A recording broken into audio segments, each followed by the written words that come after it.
आपल्याला माहिती आहे की महाराष्ट्रामध्ये जवळजवळ 1,08,000 शाळा आहेत आणि जवळजवळ 2 कोटीपेक्षा जास्त विद्यार्थी या शाळेमध्ये जातात आणि शाळेमध्ये कोणत्या प्रकारचं अन्न द्यावं, कशा पद्धतीनं द्यावं याचे काही नियम ठरलेले आहेत. त्याला आपण जे नियम म्हणतो ते स्कूल फूड किंवा सेफ फूडच्या बाबतीत जे आहेत आणि न्यूट्रिशनल स्टँडर्ड्स स्कूलमधले जे असतात त्या पद्धतीनं इम्प्लिमेंट करणं हे अपेक्षित आहे.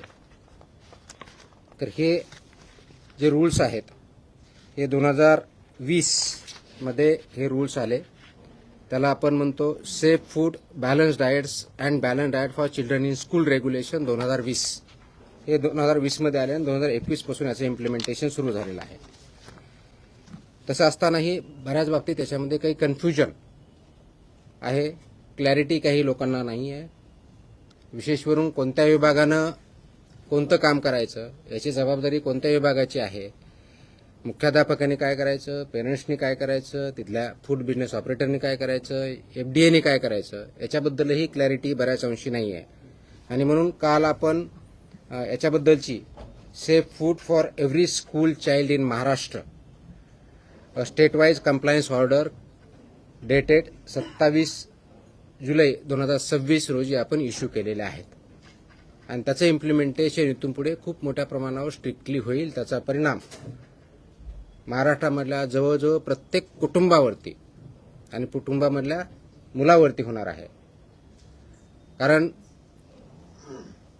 मुलांना जर आपण व्यवस्थितपणे फूड दिलं, बॅलन्स डाएट दिलं, न्यूट्रिशन दिलं आणि ते जर आपण इम्प्लिमेंट करू शकलो तर सेफ फूडमधलं सर्वात मोठं पाऊल हे ठरणार आहे, ज्याच्या अनुषंगाने त्याचं एक कल्चर आपण ज्याला म्हणजे जी संस्कृती फूड संस्कृती ती इम्प्लिमेंट होईल, ती तयार होईल आणि पर्यायानं आपलं healthy child, healthy human being त्याच्यातून त्याचे परिणाम दिसायला सुरुवात होईल.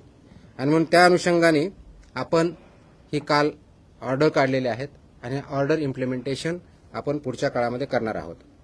तर राज्यातील प्रत्येक शालेय विद्यार्थ्याला सुरक्षित, सकस व संतुलित आहार मिळावा यासाठी अन्न सुरक्षा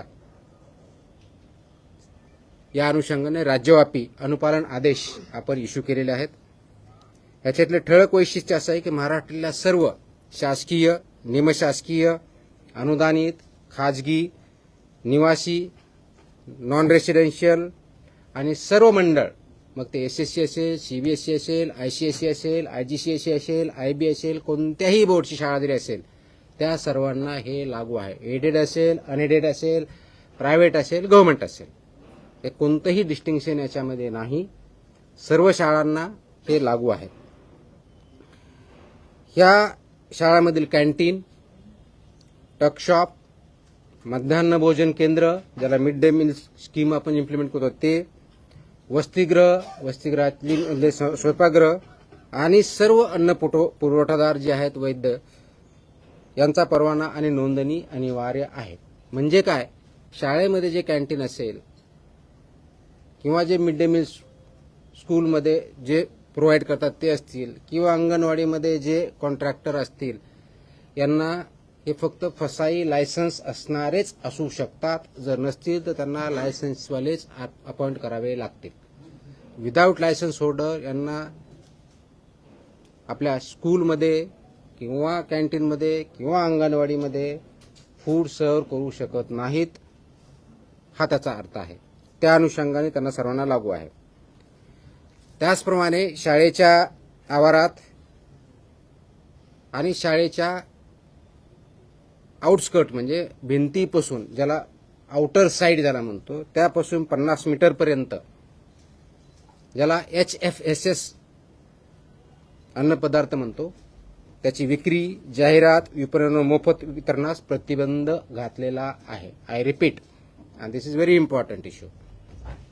शाळेच्या आवारात म्हणजे शाळेच्या प्रिमायसेसमध्ये आणि within 50 metres outskirt of the boundary. आता बाउंड्री कोणती, तर आउटर साइड जी असेल ती बाउंड्री म्हणजे समोरच्या साईडला गेट 2 असतील, पाठीमागे ते कोणत्याही टोकापासून जी काय आउटसाइड साईड आहे तिथून पुढे 50 मीटर लांबीपर्यंत HFSS म्हणजे high fat, trans fat sugar या प्रकारचे प्रॉडक्ट्स वितरण करण्यास, विक्री करण्यास, जाहिरात करण्यास किंवा मोफत विक्री करण्यास पूर्णपणे बंदी आहे.